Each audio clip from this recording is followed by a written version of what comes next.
하나님께서 약속해 주십니다. 내 백성 이스라엘을 버리지 아니하리라.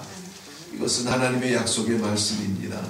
오늘 이 말씀을 마음에 꼭 새길 수 있기를 바랍니다.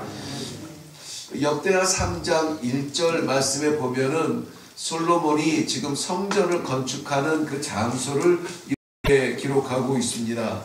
솔로몬이 예루살렘 모리아 산에 여호와의 전 건축하기를 시작하니 그곳은 전에 여호와께서 그의 아버지 다윗에게 나타나신 곳이요 여부수 사람 오르난의 타작 마당에 다윗이 정한 곳이라. 네, 예루살렘 솔로몬의 성전을 설명하면서 두 곳을 지명하며 이름을 말하고 있는데요. 첫째는 모리아산이라 하고 두 번째는 오르난의 타작 마당에 솔로몬이 성전을 짓고 있다라고 말하고 있습니다. 오늘 본문 말씀이 기록된 이 배경이 바로 그러한 곳이라는 것입니다. 먼저 이 솔로몬의 성전이 지어지고 있는 이 모리아산, 우리는 너무나 잘 알고 있는 말씀입니다. 창세기 22장에 있는 그 기사에 나온 대로 아브라함이 100세에 얻은 그 아들 이삭을 번제물로 드리려 했던 바로 그곳이 모리아산입니다. 아브라함에게 이삭은 어떤 존재였을까요? 우리에게 모든 자녀들은 다 귀합니다. 게다가 요즘에는 이 한 자녀, 두 자녀 많이 낳지도 않은 때이기 때문에 모든 자녀가 다 우리 인생을 걸 만큼 소중한 자녀들이에요. 그런데 아브라함에게 이삭은 아마 더욱 의미 있는 더 소중한 아들이 아닐까요? 100세에 얻었단 말입니다. 스스로 표현하기에도 나는 마른 나무와 같다라는 생명이 없음을 이야기하고 있어요. 그의 아내 사레도 이미 경수가 끊어진 나이였습니다. 그때에 하나님께서 주신 아들이 이 이삭이라는 것이죠. 그렇다면은 이삭은 단지 내 혈통적 아들뿐만이 아니라 하나님이 여전히 나를 기억하고 계신다, 나를 축복하고 계신다라고 하는 그 어떤 그 결말 같은 아이란 말이죠. 그런데 그 아이를 번제물로 드리라 했을 때에 이 아브라함은 주저없이 아침에 일찍이 일어나서 3일 여정을 걸어서 이 모리아산에 도착하지 않았습니까? 그리고 거기에서 주저없이 이 아들을 결박하고 하나님 앞에 번제물로 드리기 위하여 각을 들려고 칼을 들었을 때에 하나님께서 급하게 그를 막으시면서 됐다 그만하면 됐다, 이제 내가 내 아들 이삭도 내게 바칠 만큼 나를 더 중요하게 여기는 것을 내가 알았다, 더 중요하게 여기는 것을 내가 알았다. 신앙의 이유가, 우리가 하나님을 믿는 신앙의 이유가 많은 사람들이 이런저런 축복을 인하여 감사함으로 하나님 앞에 나오는 경우도 많이 있습니다. 그런데 더 중요한 것은 우리에게 주시는 이런저런 축복이 아니라 그 축복을 주시는 하나님이 아닐까요? 더 중요한 건 말이죠. 우리 삶 가운데 이런저런 형편과 상황을 만납니다.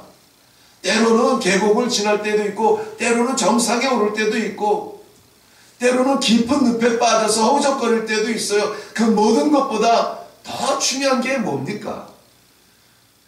나를 바라보시는 하나님이 아닐까요?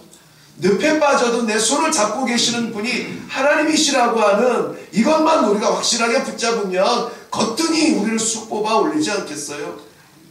우리가 높은 자리에 올라가 있을 때에도 이 자리보다 더 중요한 것은 이 자리를 허락하신 하나님이라 우리가 믿는 믿음이 확실할 때에는 그 자리가 더 빛나지 않겠습니까?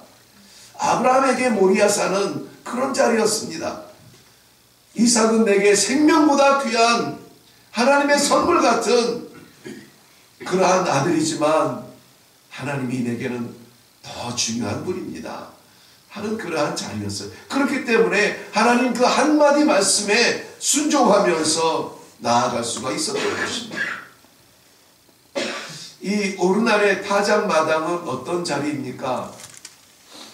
아마 어쩌면 솔로몬도 생생하게 기억할 수 있어요. 왜냐하면 그 아버지 다윗이 경험한 자리이기 때문에, 야, 그때 이 역사의 기록에 이런 일들이 있었는데 하면서 말할 때에 큰 교훈이 남지 않았겠어요.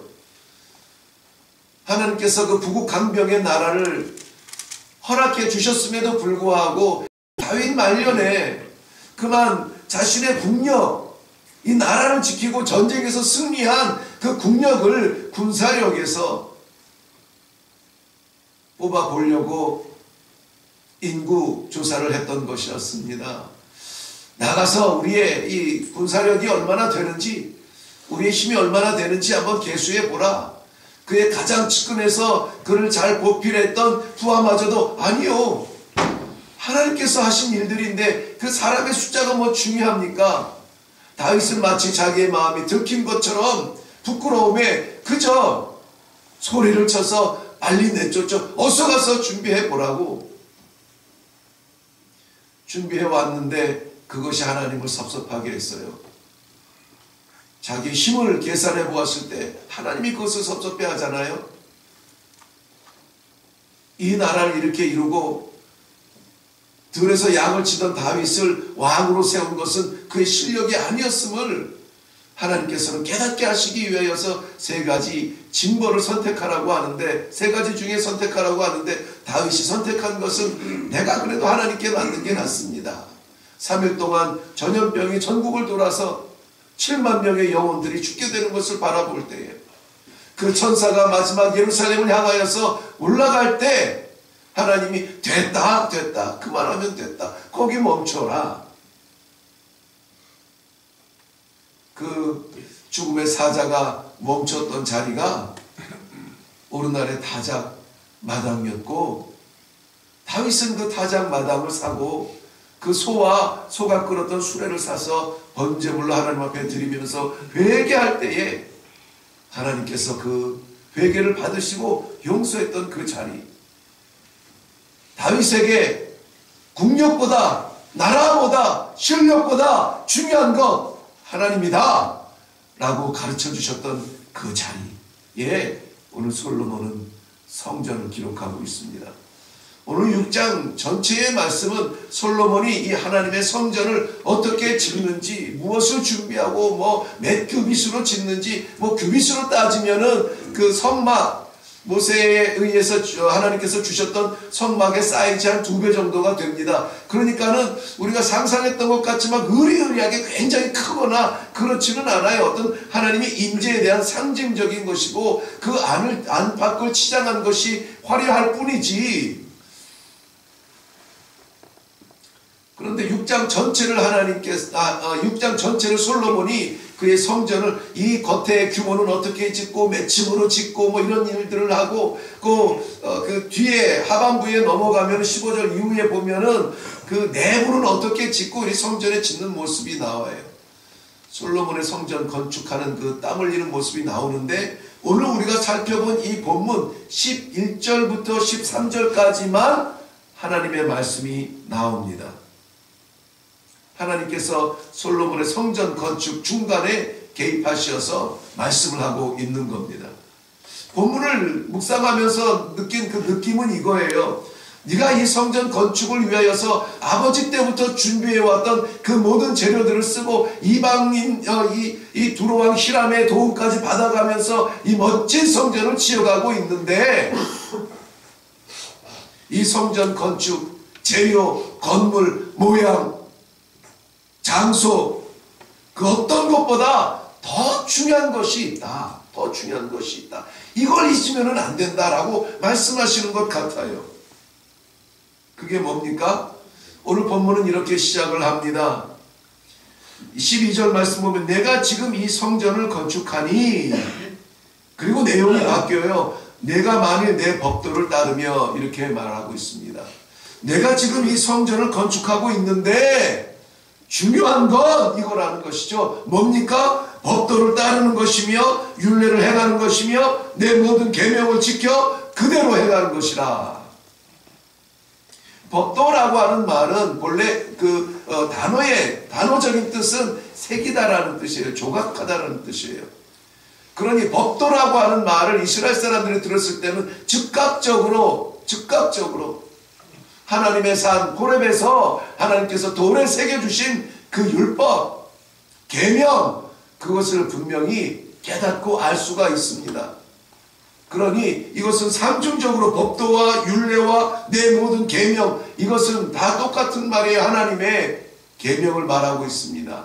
이것을 상징적으로 강조하고 있어요. 강조하는데 하나님께서 주신 이 법도를 강조하는 것도 강조지만 그 뒤에 뭐라고 합니까? 그것을 따르라, 그것을 지켜라, 그것을 행하라. 삶 가운데 순종하는 모습을 하나님께서는 더 중요하다라고 하는 거예요.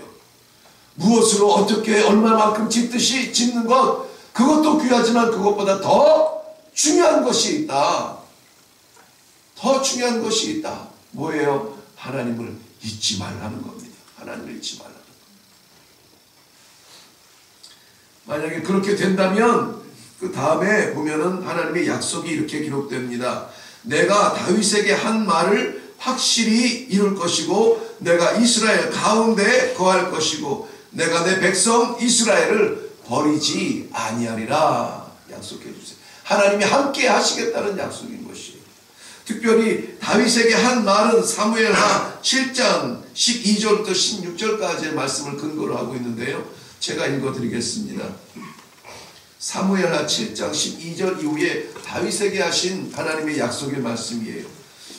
내 수완이 차서 내 조상들과 함께 누울 때에 내가 내 몸에서 내 씨를 내 뒤에 세워 그의 나라를 견고하게 하리라. 그는 내 이름을 위하여 집을 건축할 것이요 나는 그의 나라 왕 위를 영원히 견고하게 하리라. 나는 그에게 아버지가 되고 그는 내게 아들이 되리니 그가 만일 죄를 범하면 내가 사람의 매와 인생의 채찍으로 징계하려니와 내가 내 앞에서 물러가게 한 사울에게서 내 은총을 빼앗은 것처럼 그에게서 빼앗지는 아니하리라. 내 집과 내 나라가 내 앞에서 영원히 보존되고 내 왕위가 영원히 견고하리라 하셨다 하라. 이것이 하나님께서 다윗에게 하신 약속인데 누구를 향한 약속이냐면 내 아들 솔로몬을 향한 약속의 말씀이에요. 그 약속의 말씀을 오늘 다시 솔로몬에게 하고 있는 겁니다. 기억하라. 내가 네 아버지에게 그한 약속을 내가 반드시 확실히 분명히 이루리라. 내가 너의 왕위를 빼앗지 아니하고 너의 씨로 인하여서 내 왕위가 영원히 지키도록 할 것이다 라고 하는 약속이에요. 그 왕위는 결국 어디에까지 이어집니까? 영원한 왕권을 가지고 이 땅 위에 오신 예수 그리스도에게로 이어지는 그 왕권을 이야기하지 않습니까? 사랑하는 성도 여러분, 오늘 우리의 신앙의 모습들이 다양합니다. 우리의 삶의 모습도 다양하고 헌신의 종류도 다양하고 신앙의 색깔도 다양합니다. 그런데 섬기는 교회도 다양하고 다 다양해요. 그런데 중요한 것은 뭡니까? 살아계신 하나님이 우리와 함께 하시며 우리는 살아계신 하나님의 말씀대로 어떻게 나가요? 순종하며 나아가야 되는 것이 더 중요하다는 것입니다. 아멘. 겉모습에 있지 않아요. 드러나는 것에 나타나지 않아요. 과연 우리의 중심에 오늘도 나아가야 될 길에 오늘도 우리가 이루고 싶은 일 가운데 오늘도 우리가 하고 싶으며 오늘도 우리가 얻고 싶은 것 가운데 무엇보다 중요한 것이 살아계신 하나님 나와 함께하여 주시옵소서. 이것이 더 중요하다는 사실을 오늘 이 본문 가운데 우리가 깨달을 수 있기를 바랍니다. 아멘. 사랑하는 성도 여러분, 덜 중요한 것을 붙들려고 더 중요한 것을 잊어버리는 그러한 우를 범하지 않기를 바랍니다. 우리 하나님은 살아계신 하나님은 나와 함께 하시는 하나님은 무엇보다 중요한 나의 가장 중요한 더 중요한 우리의 모든 것 되십니다. 아멘. 기도하겠습니다. 살아계신 아버지 은혜를 감사합니다. 오늘도 우리에게 허락하여 주신 다양한 삶 가운데 무엇보다 중요한 것 그렇죠. 살아계신 하나님이십니다. 고백할 수 있는 말씀을 허락해 주시니 감사합니다. 솔로몬이 그 많은 것으로 그 화려한 건축을 하나님의 성전을 세워드림에 있어서도 우리 하나님께서는 건물이 아니라 네 마음에 내 율법을 사랑하며 이것을 따라 순종하는 나를 기억합니다. 하나님 분명히 말씀하여 주셨사오니 오늘도 우리가 지어져가는 우리 인생의 성전 가운데 무엇보다 하나님을 기억하는 복된 성도의 삶이 되게 하여 주시옵소서. 하나님이 전부입니다. 더 중요합니다. 나의 삶보다 중요하신 하나님은 오늘 가슴에 묻고 가슴에 담고 손을 붙잡고 내려가는 성도들의 복된 이 아침이 되도록 축복하여 주시옵소서. 감사드리옵고 예수님의 이름으로 기도하옵나이다. 아멘. 더 중요한 것, 더 중요한 것 잊었으면 회복하시고, 더 중요한 것 붙잡으시면 더 확실히 붙잡고 기도하며 내려갈 수 있기를 바랍니다. 우리 주님 한번 외치고 오늘 우리에게 더 중요한 것 알게 하신 하나님 감사합니다. 그것 붙들고 그것만으로 살아가는 하루가 되게 하여 주시옵소서. 오늘 기도할 수 있기를 바랍니다.